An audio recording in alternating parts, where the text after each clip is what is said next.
হযরত বেলাল রাদিয়াল্লাহু তাআলা আনহু তার জিহ্বাটা টানি ধরলেন। উমাইয়া নাম কি? উমাইয়া জিহ্বা টানি ধরলেন।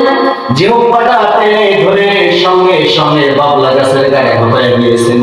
বাবলা গাছের কাঁটা যখন ঢোকায় দিয়েছেন, ফেটে দিয়ে রক্ত বের হয়ে গেছে। ফেটে দিয়ে রক্ত বের হয়ে গেছে। হঠাৎ করে তারপরে বলতেছেন, ওরে বেলাল, তুমি শুধু একবার বল দেখি এখন আল্লাহর নামটা তুই কেমনে নিস? হযরত বেলাল ইশারা দিয়ে বলতেছেন, শুধু বলতেছে আল্লাহ আহাদ, আল্লাহ আহাদ, আল্লাহ আহাদ। আমার দিলের ভিতর থেকে তোমরা কখনো আল্লাহর নামটা সরাই দিতে পারবে না। إن الحمد لله الأكرم الذي خلق الإنسان وعلمه من البيان ما لم يعلم. فسبحان الذي لا يحصى امتلاله باللسان ولا بالقلم. نشهد أن لا إله إلا الله وحده لا شريك له، ونشهد أن سيدنا وحبيبنا وطبيبنا وطبيب أرواحنا محمدا عبده ورسوله الذي أرسله بالحق بشيرا ونذيرا وداعيا إلى الله بإذنه وسراجا وقمرا منيرا.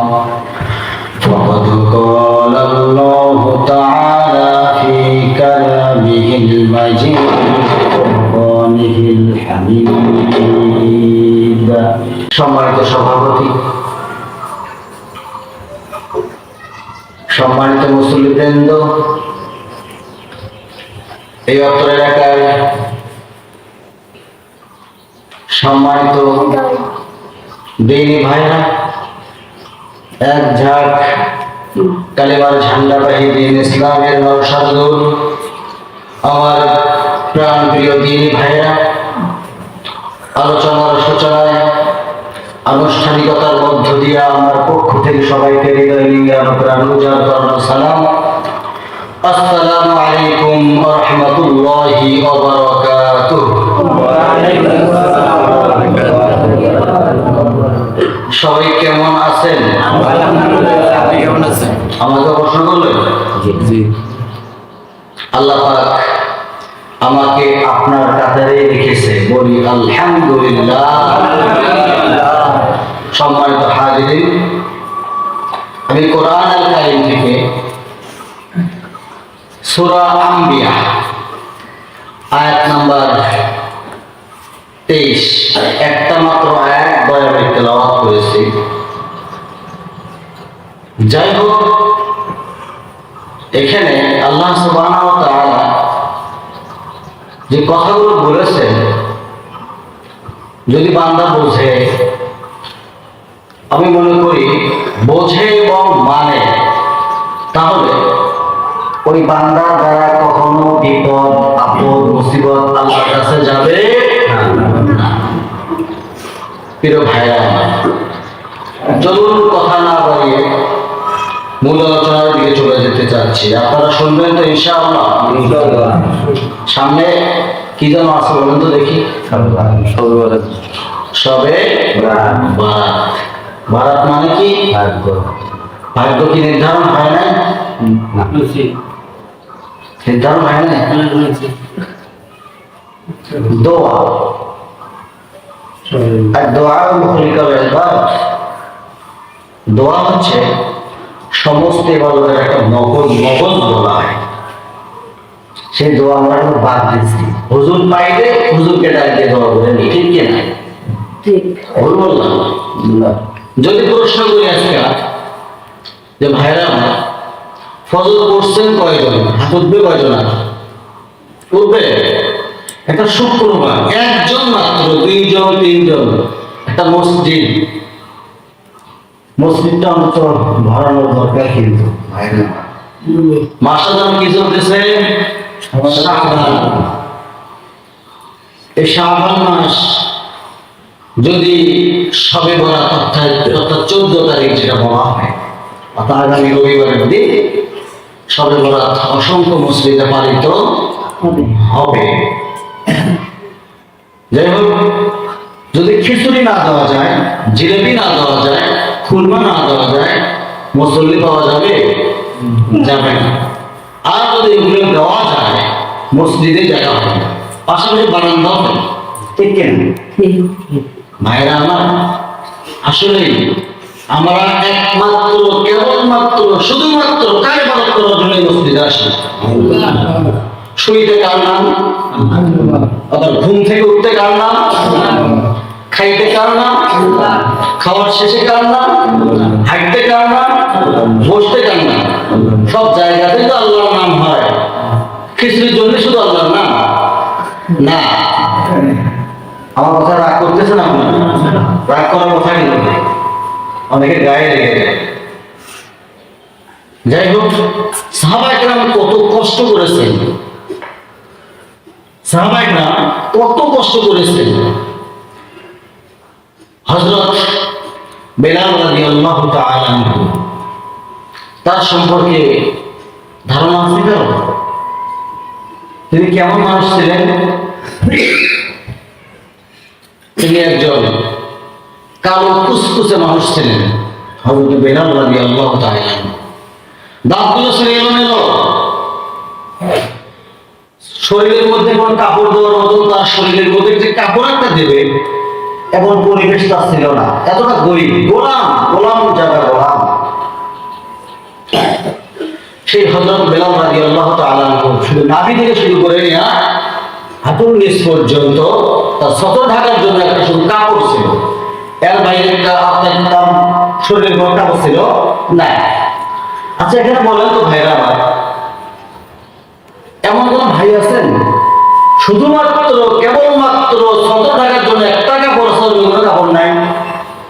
ভাই বলেন কেউ? সবারই একটা করে কাপড় আছে, ভালো কাপড় আছে। তো বেলাল রাদিয়াল্লাহু তাআলা আনহুর কাপড়টাও ছিল না, অথচ তার ভিতরে কার ভয় ছিল? আল্লাহ। বুঝতে হবে, আসতেছি পরে আসতেছি। প্রিয় ভাইরা, আমি যে আয়াত তেলাওয়াত করতেছি এবং আপনাদের মাঝে যে একটা তেলাওয়াত করেছি সেটা একটু উপস্থাপনার বিষয় নিয়ে আমি একটু আপনাদের মাঝে কথা তুলে ধরতে চাচ্ছি। যেহেতু বিষয়টা আজকে খুতবা দেখলাম, তো সেই বিষয়ে আপনাদের মাঝে একটু সামথিং করে একটা কথা যেটা না বললেই নয়, সেইটা আমি বলতে চাচ্ছি ইনশাআল্লাহ। আল্লাহ রাব্বুল আলামিন বলেন, আওয়ালাম ইয়ারাল্লাযীনা কাফারু আন্নাস সামাওয়াতি ওয়াল আরদা কানাতা রাতকান ফাফাতাকনাহুমা ওয়াজআলনা মিনাস সামাই কুল্লা শাইইন হাই আফালা ইউমিনুন। জোরে বলুন আল্লাহু আকবার। কাফেররা কি দেখে না আমি আল্লাহ রাব্বুল আলামিন এই আসমান এবং জমিন সৃষ্টির শুরুতে এক সময় একখানে এইভাবে রাখতে রেখেছিলাম, কিন্তু আওয়ালাম ইয়ারাল্লাযীনা কাফারু, কাফেররা কি দেখে না আন্নাস সামা আসমান ফিল আরদ আন্নাস সামাওয়াতি ওয়াল আরদ, এই আসমান এবং জমিনটাকে আমি আল্লাহ রাব্বুল আলামিন একখানে রেখেছিলাম, কিন্তু একটা প্রয়োজনের পরিপ্রেক্ষিতে আমি আল্লাহ রাব্বুল আলামিন এই আসমান এবং জমিনটার মাঝখানে মহাশূন্য পয়দা করে দিয়া এই আসমান এবং জমিনটাকে আমি আল্লাহ রাব্বুল আলামিন পৃথক করে দিয়েছি। জোরে বলি সুবহানাল্লাহ। আমার বন্ধুগণ, এখান থেকে আল্লাহ রাব্বুল আলামিন আমাদের জন্য এত কিছু নিয়ামত দিয়েছেন। আসমান থেকে কি পড়ে? বৃষ্টি পড়ে। জমিন থেকে কি হয়? ফসল উৎপাদন হয়। এখান থেকে বান্দা সুন্দর মস্তিষ্কে বাঁচে।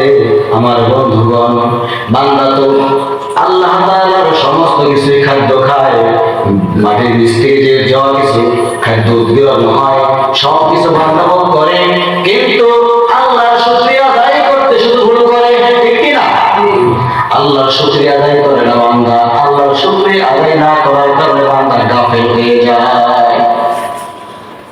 আমার বন্ধুরা, এখান থেকে গম সৃষ্টি হয়, ফসল সৃষ্টি হয়, ধান সৃষ্টি হয়, সেখান থেকে আবার চালে পরিণত হয়ে যায়।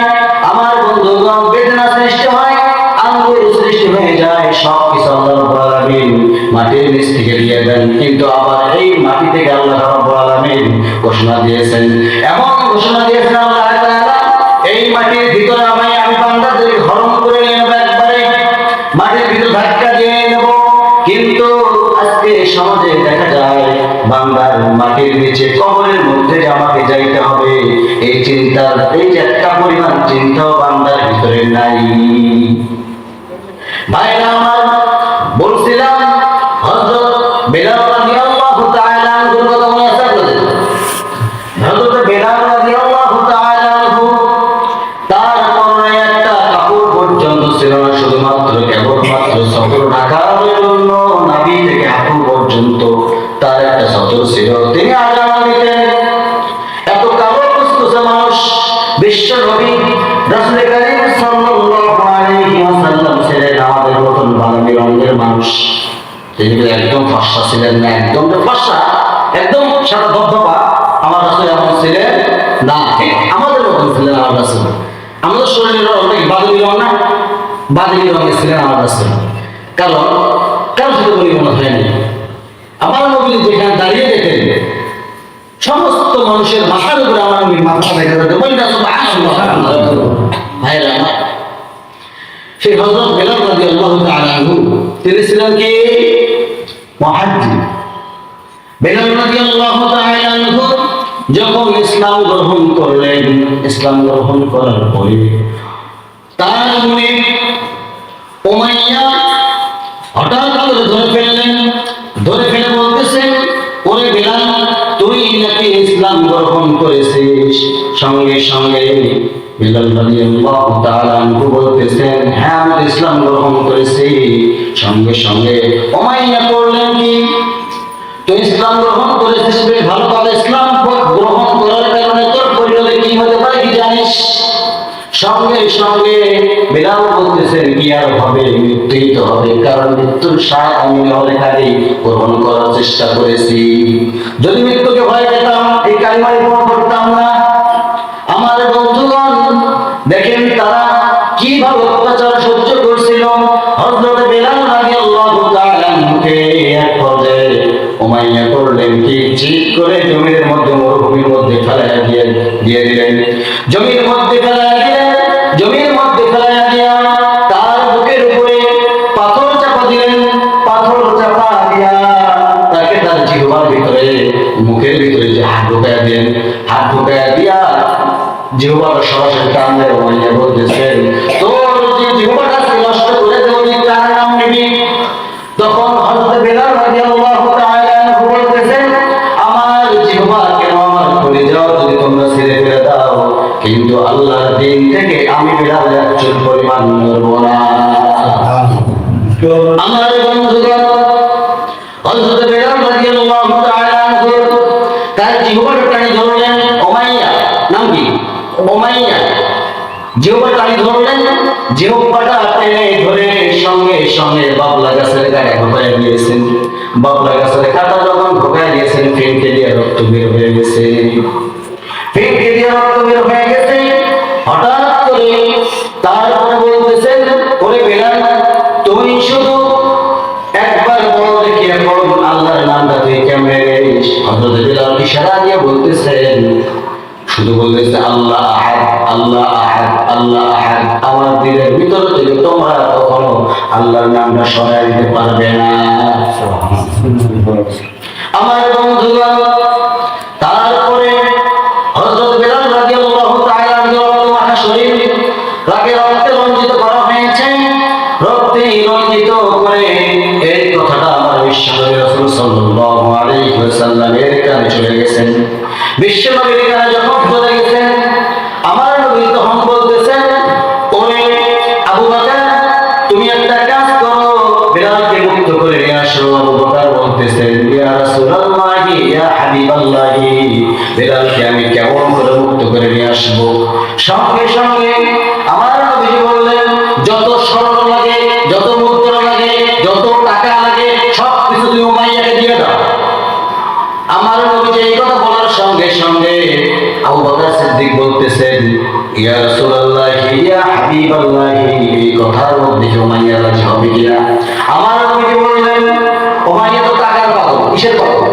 উমাইয়া টাকার পাগল। যত স্বর্ণ মুদ্রা লাগে সমস্ত স্বর্ণ মুদ্রাগুলো দিয়া আমার বেলালকে তুমি মুক্ত করে নিয়ে আসো। সঙ্গে সঙ্গে আবু বকর সিদ্দিক রাদিয়াল্লাহু তাআলা আনহু অসংখ্য স্বর্ণ মুদ্রা নিয়ে উমাইয়ার মুখের মধ্যে নিক্ষেপ করে দিয়ে বলতেছেন, উমাইয়া যা লাগে দিছেন এখান থেকে, যা যা লাগে নিজের হাত দিয়ে তুই বাছাই করে নিবি, তবু আমার বেলালকে তুই এক্ষুনি মুক্ত করে দিয়ে দে। হযরত বেলাল রাদিয়াল্লাহু তাআলা আনহু তিনি মুক্ত হয়ে আসলেন। বিশ্ব নবী তার রক্তমাখা চেহারাটা দেখে বলতেছেন, ওরে বেলাল, চিন্তা করো না, চিন্তা করো না, কারণ তোমার রক্ত যখন এই জমিন পর্যন্ত চলেছে, তুমি নিজেই দেখতে পারবে এই জমি আল্লাহর জমিন, আল্লাহর দিন কায়েম হয়ে গেছে। আমার বন্ধুগণ, বিশ্ব নবী রাসূল কারীম সাল্লাল্লাহু আলাইহি ওয়াসাল্লাম তার দোয়া কবুল না মিস? কবুল। কারণ আমার রাসূল যে দোয়াটা করতেন সেটা কবুল। আমার ভাইরা, আল্লাহ তাআলা চান না বান্দার ক্ষতি হোক।